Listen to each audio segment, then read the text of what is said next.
बच्चा राधे राधे।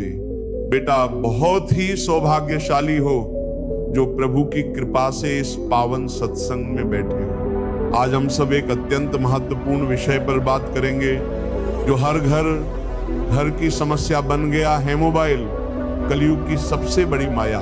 शुरुआत करते हैं भगवान के स्मरण से। राधे राधे बोलिए। बच्चा, कलयुग की चाल देखो, संसार तेज हो गया है। जो समय हमारे पूर्वज घंटों ध्यान जप और साधना में लगाते थे, वो समय आज मोबाइल ने निगल लिया। छोटा सा यंत्र पर भगवान से, धर्म से, भजन से, माता पिता से और खुद के अंदर के आत्मा से हमें अलग कर रहा है। ध्यान दो, घर में भी लोग साथ होते हैं पर मन मोबाइल में फंसा रहता है। गाड़ी में बैठा आदमी मोबाइल, रिक्शा वाला मोबाइल, खेत में जा रहा किसान मोबाइल, सब मोबाइल में। मोबाइल का मानसिक और आध्यात्मिक प्रभाव, बच्चा, इस मोबाइल ने हमें अंदर से खोखला कर दिया है। 1, ध्यान छीन लिया। 2, भजन छीन लिया। 3, संयम छीन लिया। हम गंदे दृश्य देखते हैं, व्यर्थ की बातें करते हैं, समय बर्बाद करते हैं। एक संत ने कहा था, जो तुम्हारा समय छीन रहा है वो तुम्हारा जीवन छीन रहा है। और मन तो विषयों में दौड़ता रहता है। बाथरूम से निकलते ही पहला काम मोबाइल देखना कितना बड़ा रोग हो गया बेटा। शास्त्र कहते हैं, जिसका चिंतन जैसा होता है उसका चरित्र वैसा बनता है। अजामिल का उद्धार कैसे हुआ? नाम के कारण। लेकिन उसका पतन कैसे हुआ? एक दृश्य देखकर। बच्चा, गंदे दृश्य, अनावश्यक बातों का चिंतन, ये धीरे धीरे हमारा अंतःकरण कलुषित कर देता है। भले तुम एकांत में देख रहे हो पर परमात्मा के सामने कोई पर्दा नहीं है। स्मरण रखो, जो तुम गुप्त में करते हो वही असली तुम हो। अब प्रश्न ये है कि इससे बचे कैसे? 1, नियम लो, हम कभी भी मोबाइल में कोई भी शास्त्र विरुद्ध दृश्य नहीं देखेंगे। 2, जरूरत पर ही उपयोग, केवल उतना ही खोलो जितना आवश्यक हो। 3, सात्विक वस्त्र। बेटा, वस्त्र का भी प्रभाव होता है। सफेद वस्त्र, सादगी, सात्विकता, वस्त्र से मन निर्मल होता है।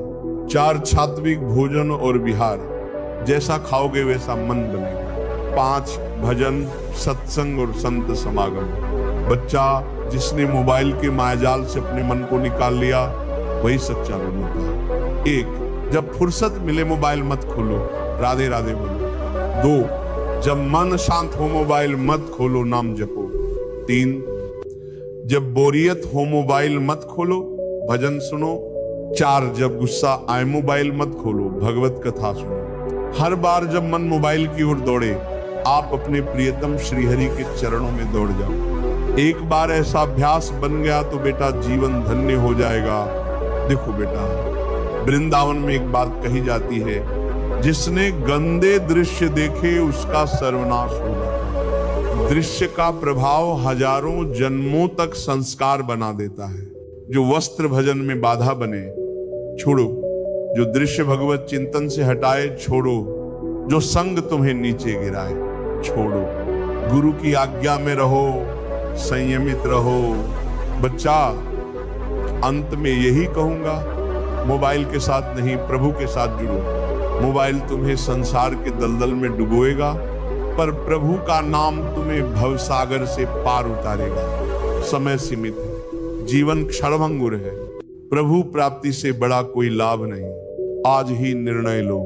मोबाइल संयम, सात्विक वस्त्र, सात्विक भोजन और हर समय राधे राधे बोलो। राधे राधे, जय श्री राधे। बच्चा, मनुष्य जन्म केवल खाने कमाने के लिए नहीं मिला। मनुष्य सुख के पीछे भाग रहा है लेकिन रास्ता गलत पकड़ लिया। आज हर आदमी यही सोचता है, पैसे होंगे तो सुख मिलेगा। लेकिन क्या सच में ऐसा होता है? एक गांव की बात है। एक गरीब किसान था, नाम था हरिदास। धन नहीं था लेकिन चेहरे पर हमेशा मुस्कान रहती थी। लोग पूछते, हरिदास तू इतना खुश क्यों रहता है? वो कहता, मेरा सुख मेरे मन में है, भगवान में है, न कि मेरे जेब में। मन जब निर्मल हो जाता है तब सुख स्वतः प्रकट हो जाता है। सुख का असली स्रोत क्या है?